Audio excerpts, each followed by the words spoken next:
बिस्मिल्लाहिर्रहमानिर्रहीम। अस्सलाम वालेकुम नाजरीन, आज हम ख्वाब का अजाब कहानी लेकर आपकी खिदमत में हाजिर हैं। वो भी इसी दुआ के लिए जिंदा रही कि इसे करार मिले, मगर वो क्या असरार थे जो अक्ल में ना समाते थे। हर रात उसके हाथ पर कौन जख्म लगाता था। लेकिन कहानी में आगे बढ़ने से पहले आप तमाम दोस्तों से इल्तिमास है कि हमारे चैनल जरा सी आहट को सब्सक्राइब कर दीजिए और साथ घंटी के बटन को दबा दीजिए ताकि हमारी आने वाली न्यू कहानी का नोटिफिकेशन आपको मिल सके। शुक्रिया। पापा, कल वासफ की फैमिली के साथ अजीब ही वाक़या पेश आया। नमीर ने काफी सस्पेंस पैदा करते हुए कहा तो सब इसकी तरफ मुतवज्जा हो गए। रिजा भी टीवी बंद करते हुए इनके पास आ बैठी।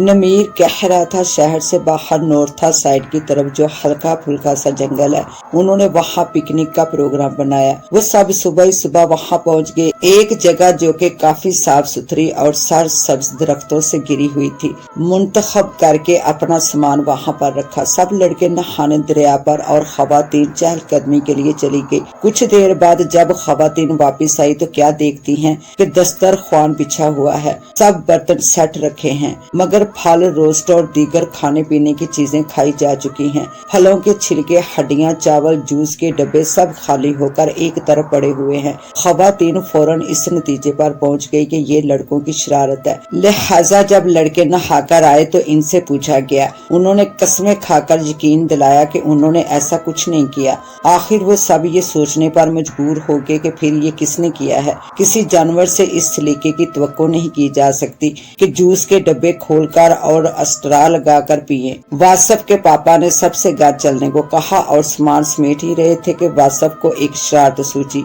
इसने छड़ी उठाई और सुल्तान राही के स्टाइल में ललकारा, ओए जिस किसी ने ये बदतमीजी की है, अगर बाप की औलाद है तो सामने आए। इसी लम्हे वासफ के मुंह पर इतने जोर का थप्पड़ पड़ा कि इसे दिन में भी तारे दिखने लगे। साथ ही एक कड़कदार आवाज सुनाई दी, जितनी जल्दी हो सके यहाँ से चले जाओ, वरना हम अपना ऐसा रूप दिखाएंगे कि किसी को बताने के काबिल भी नहीं छोड़ेंगे। तो वो सब बागम बाग वहाँ से रवाना हो गए। बात पूरी करके इसने पूछा, पापा क्या आज के दौर में भी ऐसी बातों का वजूद है? हाँ बेटे, ये सब मुमकिन है और मेरे अपने खानदान में भी एक ऐसा वाकया पेश आ चुका है। अपने खानदान में, मगर किसके साथ?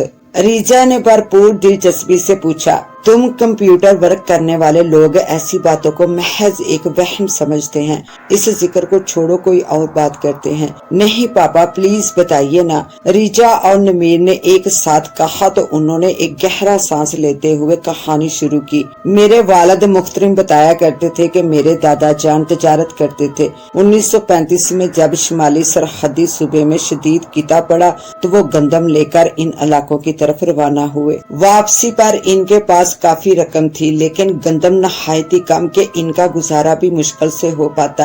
एक शाम उन्होंने एक जंगल में पड़ाव डाला तो इंतहाई खस्ता हाल एक शख्स इनके पास आया और कुछ अनाज का सवाल किया, मगर अपनी जरूरत के पेशे नजर उन्होंने इनकार कर दिया और 2 आने खरीद के दे दिए। इस जमाने में 2 आने भी काफी बड़ी रकम समझे जाते थे। फकीर ने वो 2 आने लेने से इनकार कर दिया और कुछ गंदम के लिए नहायत आजिज़ी से गिड़गिड़ाकर असरार करने लगा। तो उन्होंने सख्त अल्फाज में इसे जाने के लिए कहा। वो फकीर खामोशी से काफी देर तक इनकी आंखों में आंखें डालकर देखता रहा, जिससे इनके दिल में अजीब सी घबराहट तारी होने लगी और जिस्म के रोंगटे खड़े हो गए। तो फकीर बहुत पुरसकून होकर चला गया। 7 दिन बाद उन्होंने ख्वाब देखा कि कोई बहुत खूबसूरत और सरसब्ज जगह है। हर तरफ फलों के दरख्त और फूलों के पौधे नजर आ रहे हैं। खुश आवाज परिंदे और तितलियां उड़ रही हैं। वो इन नजारों से लुत्फ अंदोज हो रहे हैं कि वही फकीर वहाँ आ जाता है और कहता है, तुमने मुझे खाने के लिए नहीं दिया था, आज मैं तुम्हें खाऊंगा, और झपट कर इनका बाजू दबोच लेता और मुंह में डालकर चबाने लगता है। वो बहुत कोशिश करते हैं, बहुत चीखते चलाते हैं। इनके ख्वाब की ये कैफियत हकीकत में भी ज़ाहिर हो रही होती है। चीखों से सारा घर जमा हो जाता है। सब इनको बेदार करने की कोशिश करने लगते हैं। इनके बाजू से बेतहाशा खून बह रहा होता है। काफी देर बाद जब वो बेदार होते हैं तो इनका बाजू आधे से ज्यादा खाया जा चुका होता है। चारपाई और इर्द गिर्द की जमीन खून से लथपथ हो चुकी होती है। हर कोई इस वाक़े को सुनकर खौफजदा और परेशान हो गया। रिजा और नमीर के चेहरे भी खौफ से जर्द हो रहे थे। फिर क्या हुआ पापा? रिजा ने आस्था से पूछा। 7 दिन बाद दोबारा इन्हें वही ख्वाब नजर आया, मगर अब इनकी टांग को इस वहशी ने निशाना बनाया था। बहुत से आमल मौलवी और जादू टूना करने वाले बुलाए गए कि वो इस ख्वाब की बला से इनकी जान छुड़ाएं, मगर सब नाकाम रहे। उसी वक्त वाल क्लाक ने 10 बजाए तो पापा ने वो बात वही खत्म करते हुए कहा, चलो मेरी जान, सोने का टाइम हो गया है, अब आप सो जाइए। बात तो खत्म कर लें पापा, रिजा ने असरार किया। नहीं, जब सोने का टाइम है तो सोएं, जब बातों का टाइम था बातें की। नमीर खामोशी से उठ खड़ा हुआ। मामा पापा को गुड नाइट कहकर चला भी गया, मगर रिजा खड़ी रही। मुझे तो पहली बार सच्ची मुची का डर लग रहा है, इसने मदद तलब नजरों से माँ की तरफ देखते हुए कहा। उन्होंने ऊन और सिलाइयां समेटते हुए बड़े जानदार अंदाज में कहका लगाया और पापा से बोली, मजीब सुन रहे हो अपनी बेटी की बातें, जिसकी बहादुरी की तुम बहुत तारीफ करते हो। मामा, अगर ऐसा ख्वाब मुझे आ गया तो तुम्हें क्यों आने लगा ऐसा ख्वाब? तुम्हारे पापा तो ऐसे ही बातें बनाते हैं। अगर ये सब सच था तो भी किस्सा पुराना हो चुका है। आजकल फारग हो, इसलिए गलत सोचों में तुम्हारा दिमाग उलझ रहा है। ऐसी कोई बात मत सोचो। वो रिजा की पेशानी पर प्यार करते हुए बाहर चली गई। पापा ने भी मोहब्बत से कहा और चले गए तो मजबूरन वो भी अपने कमरे में आ गए। इसके पापा वक्त के बहुत पाबंद थे। खाने, सोने, बातें करने, खेलने और टीवी देखने, गर्ज हर बात का एक वक्त मुकर्रर था और इस पाबंदी को तोड़ना वो बिल्कुल पसंद नहीं करते थे। इसलिए रिजा और नमीर भी इसके आदी थे। इनकी माँ एक तालीम याफ्ता मगर घरेलू खतून थी। हर वक्त कुछ न कुछ करती ही रहती थी और रोज रात को सिलाइयां बुनना इनका मामूल था, जिससे रिजा को काफी चिढ़ थी। इनका बुना हुआ स्वेटर भी इसको पहनना पड़ता था। सारा साल देखते देखते वैसे ही दिल भर जाता था, इसलिए पहनते वक्त इसे मजीद कोफत होती। वो ये सोचते सोचते सो गई कि पापा ने बात भी पूरी नहीं की। ना जाने इनके ग्रैंड पापा के साथ क्या हुआ होगा। सर सबज दरख्त, खुश रंग फूल, खूबसूरत परिंदे जिनकी सुरीली आवाजें हर तरफ गूंज रही थी।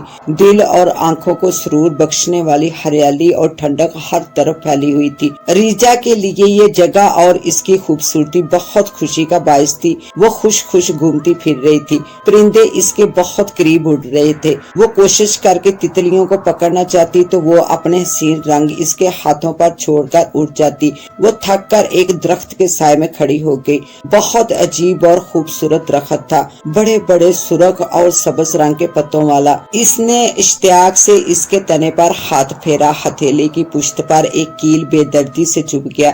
दर्द की शिद्दत से इसके पूरे जिस्म के रोंगटे खड़े हो गए। वो तेजी से पीछे पलटी तो जगह जगह से फटे और पविंद लगे कपड़ों में मलबूस वो शख्स खड़ा नजर आया, जिसके बड़े बड़े खास तारी रस्सियों जैसे बाल थे और सुरख अंगार आंखें जिनकी पुतलियां जरद थी। इसकी बड़ी बड़ी बाचियों के कोने पीप ज़दा थे। इसके गंदे जैसे जिल्द वाले जुरियों भरे हाथ में एक इंतहाई चमकदार तेज नोक वाली सलाख थी, जिससे इसने रिजा का निशाना लिया हुआ था। रिजा ये देखते ही दौड़ पड़ी। वो भाग रही थी बहुत तेज, जितनी इसमें सख्त थी। इसके हाथ में अभी तक दरख्त से चुभने वाली कील का दर्द था। इसके पांव के नीचे आकर क्रच क्रच करते हुए खूबसूरत पौधे और नन्हे परिंदे मर रहे थे। वो कभी रुक जाती मगर फिर दौड़ने लगती। इसका वजूद पसीने पसीने हो रहा था और टांगे शाल, मगर वो दौड़ रही थी अपनी जिंदगी के लिए और वो खूनख्वार वहशी इसके पीछे आ रहा था कि अचानक इसे ठोकर लगी और रिचा की आंख खुल गई। कमरे में हल्की रोशनी फैली हुई थी और वो पसीने में पूरी तरह भीगी हुई थी। इसका दिल बहुत जोर से धड़क रहा था और इसका गला बिल्कुल खुश्क हो रहा था। इसमें इतनी हिम्मत नहीं थी कि उठकर पानी पी सके। वो हैरान घबराई हुई नजरों से इधर उधर देखने लगी कि ये इसके साथ क्या हुआ था।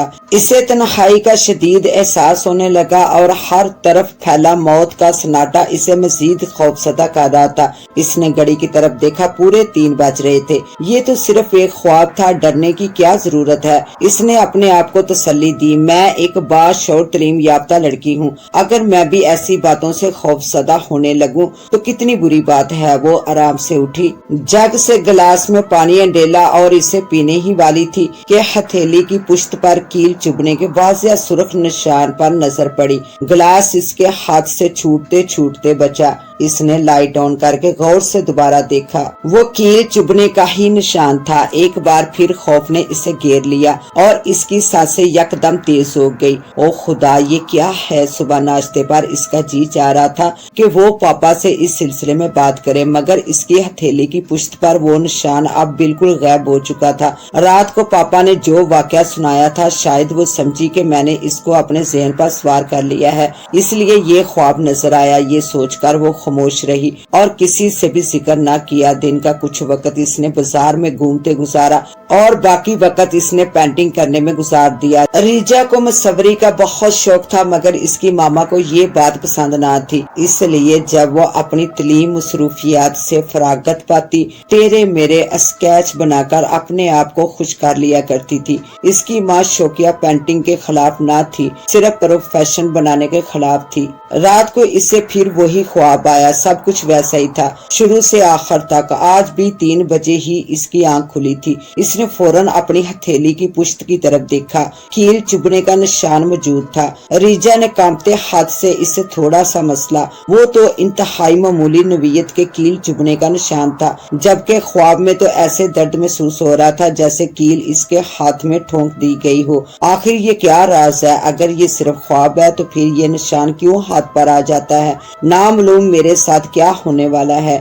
وہ ایسی ہی سوچوں میں پریشان اور کروٹیں بدلتی رہی یہاں تک کہ صبح ہو گئی۔ انسانی خواب اس کی سوچ اور خواہش کی عکاسی کرتے ہیں۔ جو فرد جس کردار اور اخلاق کا ہوگا، اسے خواب بھی ویسے ہی آئیں گے۔ میرا خیال ہے کہ تم نے اس رات میرے سنائے ہوئے واقعے کا پاپا ایسی بات نہیں ہے، ریجا نے ان کی بات کاٹتے ہوئے بے بسی سے کہا، کیونکہ اس کے مسئلے کو کوئی صحیح انداز سے نہیں لے رہا تھا۔ ماما کا خیال تھا کہ کیونکہ گزشتہ دنوں اس نے کافی ہارر فلمیں دیکھی ہیں، اس لیے یہ خواب نظر آیا ہے۔ نمیر نے تو بالکل سیریس لیا ہی نہیں تھا اور پورے خواب کو بد ہضمی کا نتیجہ قرار دے دیا تھا، تو اسے بہت غصہ آیا تھا کہ آخر کسی مسئلے پر تو معقول بات کیا کرے، ہر وقت کا مذاق پن بھی اچھا نہیں لگتا۔ اور پاپا کا یہ نظریہ تھا، آپ نے تو اسے بالکل میرے ذہن اور سوچ کی پیداوار قرار دے دیا ہے۔ حالانکہ کچھ باتیں انسانی سوچ اور ذہن سے بالاتر ہیں، آپ اس پہلو پر غور کیوں نہیں کرتے؟ اس کہانی کا بقیہ حصہ دیکھنے کے لیے پارٹ 2 کا وزٹ کریں۔ اس کے ساتھ ہی اب مجھے دیں اجازت، ملتے ہیں انشاءاللہ پارٹ 2 کے ساتھ، تب تک کے لیے اللہ نگہبان۔